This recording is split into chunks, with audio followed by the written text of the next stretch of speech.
স্বাগতম সবাইকে। আশা করি সবাই ভালো আছেন। গত কয়েক মাস ধরে মধ্যপ্রাচ্যে যে অগ্নিগর্ভ পরিস্থিতির মধ্য দিয়ে যাচ্ছিল তা যেন গত রাতের এক বিস্ফোরক ঘটনায় চরম পর্যায়ে পৌঁছেছে।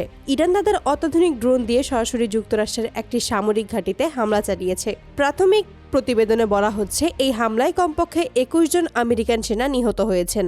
এটি ইরানের পক্ষ থেকে যুক্তরাষ্ট্রের বিরুদ্ধে সাম্প্রতিক সময়ের সবচেয়ে প্রত্যক্ষ ও প্রাণঘাতী সামরিক আক্রমণ। পুরো বিশ্বের নিরাপত্তা বিশ্লেষকদের দৃষ্টি এখন তেল আবিয়াতের দিকে। শুরুতেই দেখে নেওয়া যাক কি ঘটেছে গত রাতে। মধ্যপ্রাচ্যে অবস্থিত একটি মার্কিন সামরিক ঘাঁটির আকাশে হঠাৎই ভেসে আসে একদল অদৃশ্য শত্রু। ইরানের পাঠানো অত্যাধুনিক স্টেলথ ড্রোন যুক্তরাষ্ট্রের বিখ্যাত বায়ু প্রতিরক্ষা ব্যবস্থাকে ফাঁকি দিয়ে ঘাঁটির ভেতরেই আঘাত হানে। ফলাফল ভয়াবহ বিস্ফোরণ, অগ্নিকাণ্ড, ধ্বংসস্তূপ ও সর্বোচ্চ পর্যায়ের হতাহত। মার্কিন কর্তৃপক্ষ নিহতদের সংখ্যা এখনও চূড়ান্তভাবে নিশ্চিত না হলেও অভ্যন্তরীণ সূত্রগুলো জানাচ্ছে নিহত আমেরিকান সেনার সংখ্যা কমপক্ষে ২১। ঘাঁটির ব্যাপক ক্ষয়ক্ষতির পরিমাণ এখনও নিরূপণ করা হয়নি। এই হামলা কোনো আকস্মিক ঘটনা নয়, এর পটভূমি তৈরি হয়েছে গত ৫ মাস ধরে। ইসরায়েলের গাজায় চলমান যুদ্ধ, যেখানে আন্তর্জাতিক সংস্থাগুলোর দাবি অনুযায়ী ১ লাখেরও বেশি ফিলিস্তিনি নিহত হয়েছেন, যার ৬০% নারী ও শিশু। এই যুদ্ধে যুক্তরাষ্ট্রের সরবরাহকৃত অস্ত্র ও অর্থায়ন ইসরায়েলকে সমর্থনের ইঙ্গিত হিসেবে দেখা দিয়েছে তেহরানে। ইরান শুরুতে হামাস, হেজবুল্লাহর মতো ফিলিস্তিনিপন্থী গোষ্ঠীগুলোর পেছনে সমর্থনদাতা হিসেবে ভূমিকা রাখলেও গাজায় নৃশংসতা ও আঞ্চলিক উত্তেজনা বৃদ্ধির সাথে সাথে তারা ক্রমশ সরাসরি সংঘাতে জড়িয়ে পড়ার ইঙ্গিত দিচ্ছিল। গত রাতের এই হামলা সেই ইঙ্গিতকেই যেন রক্তাক্ত বাস্তবে পরিণত করেছে।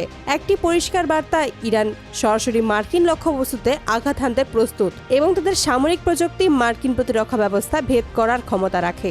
অপরদিকে ইরান সরকারের পক্ষ থেকে একটি সংক্ষিপ্ত কিন্তু ঔদ্ধত্যপূর্ণ বিবৃতিতে এসেছে। তারা এটিকে সামরিক শক্তির একটি সীমিত প্রদর্শন বলে অভিহিত করেছে, কিন্তু বিশ্লেষকরা বলেছেন এটি প্রদর্শন মধ্যপ্রাচ্যের মার্কিন অবস্থানের প্রতি একটা গভীর চ্যালেঞ্জ এবং ইরানের বৃদ্ধিশীল সামরিক আত্মবিশ্বাসের লক্ষণ। এই হামলার প্রভাব অত্যন্ত সুদূরপ্রসারী হতে পারে। প্রথমত, এটি সরাসরি ইরান যুক্তরাষ্ট্র সংঘাতের দিকে অঞ্চলে ঠেলে দিতে পারে, যা পুরো বিশ্বের জন্য একটি বৃহত্তর যুদ্ধের দুর্যোগ ডেকে আনবে। দ্বিতীয়ত, ইরানের ড্রোন প্রযুক্তির এই সক্ষমতা আঞ্চলিক শক্তি ভারসাম্যকে বদলে দিতে পারে। তাদের স্টেলথ ও অত্যাধুনিক বলে দাবি করা ড্রোন যদি সত্যিই মার্কিন ঘাঁটিতে আঘাত হানতে পারে, তাহলে তা শুধু ইসরায়েলের জন্যই নয়, সমগ্র মার্কিন মিত্র শিবিরের জন্য এক ভীতিকর বার্তা। তৃতীয়ত, গাজা যুদ্ধ এখন আর শুধুমাত্র ইসরায়েল ফিলিস্তিনি ইস্যু নেই, এটি পরিণত হয়েছে একটি বৃহত্তর প্রতিপক্ষতা ও আঞ্চলিক ক্ষমতার লড়াই, যেখানে ইরান নিজেকে প্রতিরোধ অঙ্গের নেতা হিসেবে প্রতিষ্ঠিত করতে চাইছে। তাহলে পরিস্থিতি এখন কোথায় দাঁড়ালো? একদিকে গাজায় মানবিক বিপর্যয় চলছেই, অন্যদিকে তেহরানের এই স্পষ্ট ও প্রাণঘাতী চ্যালেঞ্জ ওয়াশিংটনকে সরাসরি সামরিক জবাব দেওয়ার চাপে ফেলেছে। ট্রাম্প প্রশাসন কী ধরনের প্রতিক্রিয়া দেখাবে তা এখন সবার লক্ষ্য। এটি কি হবে লক্ষ্যভিত্তিক হামলা, নাকি ব্যাপক আকারের কোনো সামরিক অভিযানের সূচনা? ইরান কি তাদের এই পদক্ষেপ থেকে পিছিয়ে আসবে, নাকি আরও সংঘাতের দিকে এগিয়ে যাবে?